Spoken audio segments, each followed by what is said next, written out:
policy. Oh, yeah, we got policy JFA, DCA. And Natalie, isn't this ready for second reading?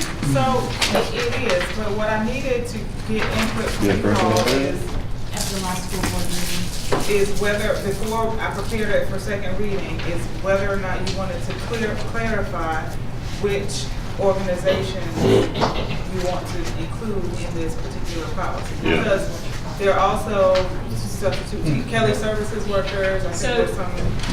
I have a question, suggestion for So guys, this passed first reading, and what's in red is what you approved, and we said we would talk about the organization or the people that are included. What this is basically doing is saying that if you're a Durham bus driver or an SRO assigned to a school in CCSD, we will waive the tuition and allow your out-of-county student to attend.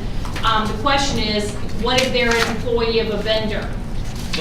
Because Kelly Services.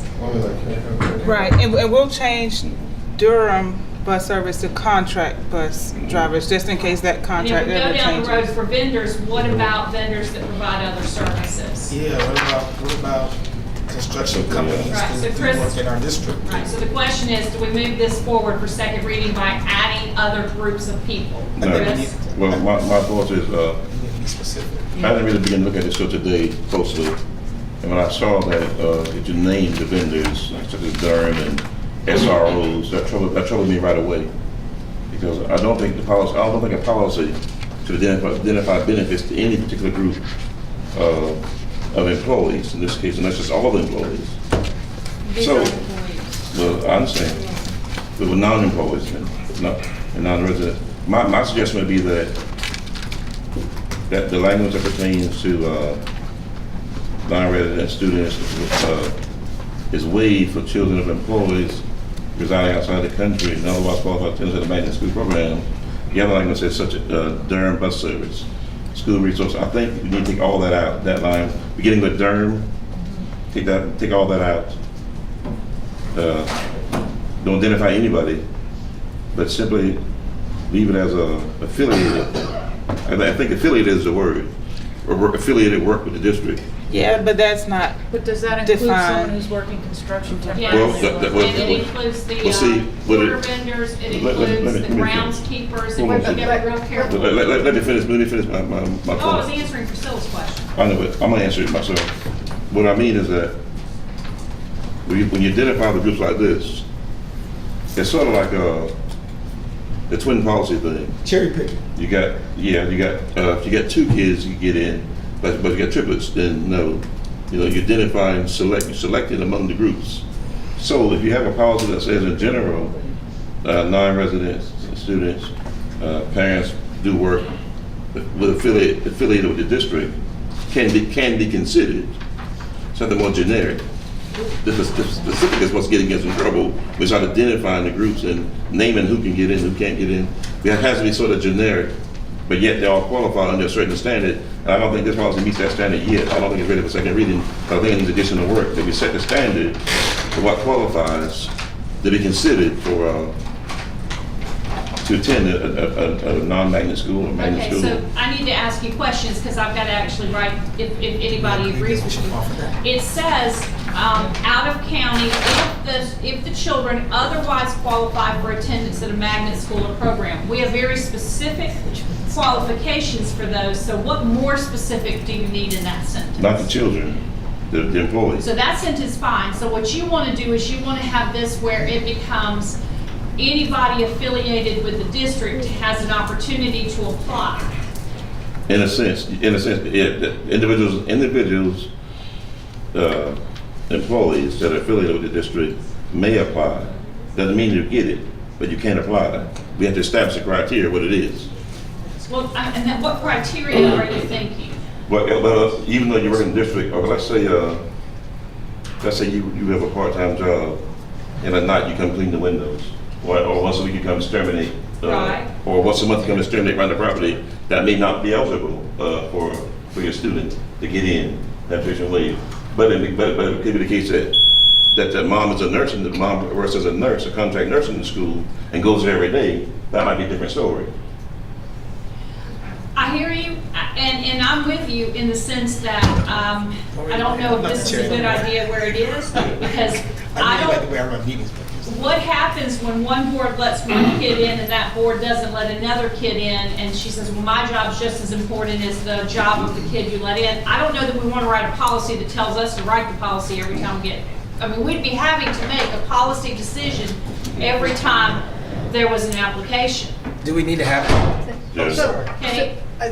What I heard us dealing with in this past year is particularly Durham drivers as needing transfers so they could still do their job. And what there are other, and this SROs, now that we have more SROs, I particularly don't think we need to be opening this up to anybody that does work with us. I think we're looking at specifically, can this, whoever, this Durham driver or whatever the entity is, can they be able to do their job because they can have their child go to this school? I kind of think like you, because first off, and I've said this during first reading, the way this is written, you need to be an SRO in a CCSD Right. school for 8 hours. And we don't have a provision that changes the next 12 years of your child's education. If you leave the City of Charleston Police Department and go to Berkeley County, once we've admitted your child, we're basically saying, come apply for this job, and then once your kid gets in, you can quit this job whenever. Durham, on the other hand, or contracted bus drivers are multi-year contracts, so I can see that a little bit more.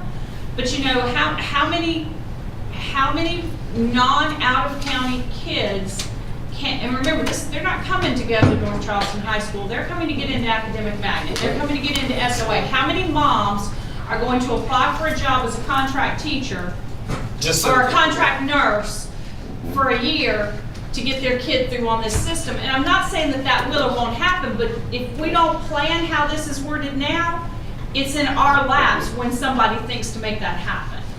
And I just think that we need a policy. I thought policies were supposed to guide our decisions.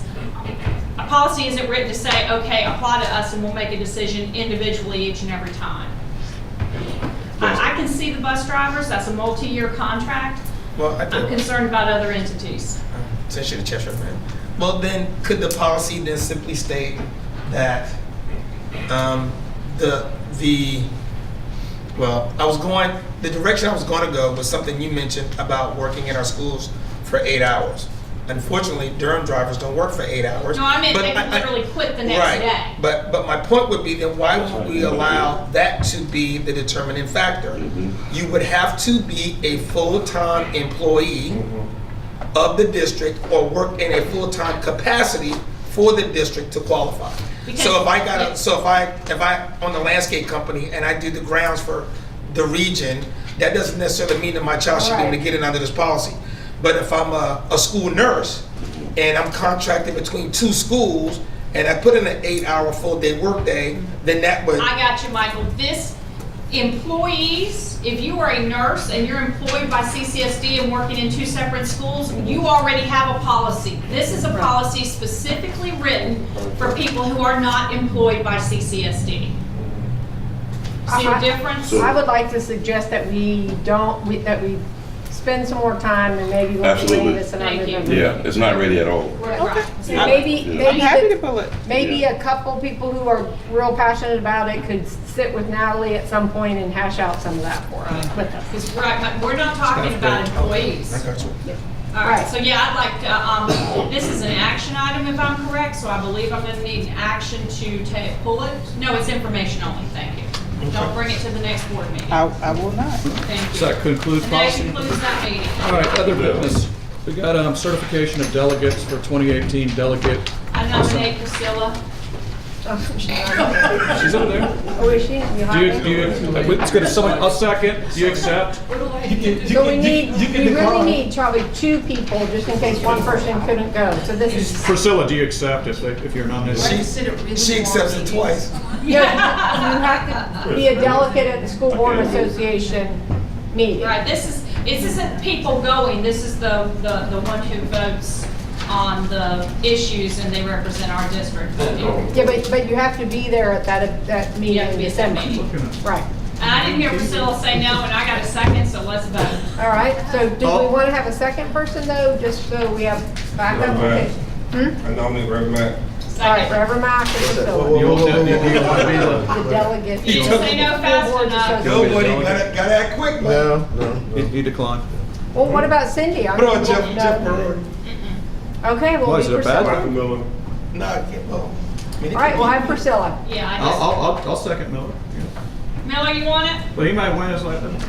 Miller, we need the What? answer. Going once. I mean, going I'll twice. accept it. Michael and I'll Priscilla. accept it, and then after November the 6th, we'll know we're not. You'll cross that Right. bridge when you get there, right? And then we would have to just. All right, so, all in favor of Michael Miller and Priscilla Jeffrey? I concede to him. To be clear to the public, because You can do it. we're doing this, Whatever. there are 16 votes. It's a weighted thing, so when the delegation makes decisions, we get 16 votes. I say that you get 8 and you get 8. We split them evenly. That would be my motion. All right, so there's a motion, we got a second somewhere? Second. All right, so we got a second from Darby. All in favor of the motion? Aye. Who is opposed Since to it's it? unanimous, I would recommend it go to potential consent at Beautiful. our board meeting. Beautiful, all right. Is that the, okay, I think now we can go in, all right. Anything else before the honorable committee as a whole? Nope.